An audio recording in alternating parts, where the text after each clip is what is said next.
महाराष्ट्र राज्य कला शिक्षण मंडळ यांच्या आयोजनातून शासकीय रेखकला एलिमेंटरी ड्रॉइंग ग्रेड परीक्षेचं आयोजन करण्यात आलं आहे।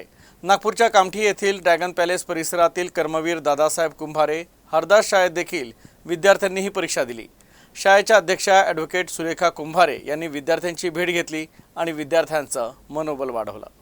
महाराष्ट्र राज्य कला शिक्षण मंडळ यांच्या आयोजनातून शासकीय रेखाकला एलिमेंटरी ड्रॉइंग ग्रेड परीक्षेचं आयोजन करण्यात आलं आहे। विविध प्रकारची चित्र काढण्याची ही परीक्षा असते। याचं रीतसर प्रशिक्षण विद्यार्थ्यांना दिलं जातं।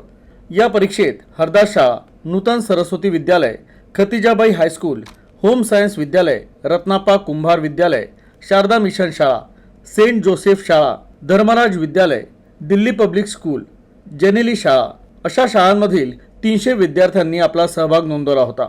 दरम्यान कामठीच्या सुप्रसिद्ध ड्रॅगन पॅलेस टेम्पल परिसरातील कर्मवीर दादासाहेब कुंभारे हरदास शाळेत देखील विद्यार्थ्यांनी ही परीक्षा दिली।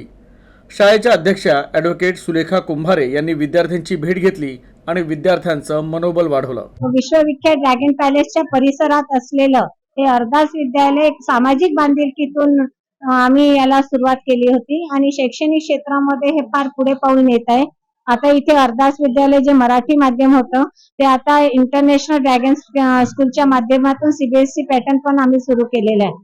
त्यामुळे या ठिकाणी आजची जी स्पर्धा आहे त्या स्पर्धेच्या माध्यमातून या हरदास विद्यालय आणि ड्रॅगन इंटरनॅशनल स्कूलला एक उंच भरारी मिळाली असं मी समजते।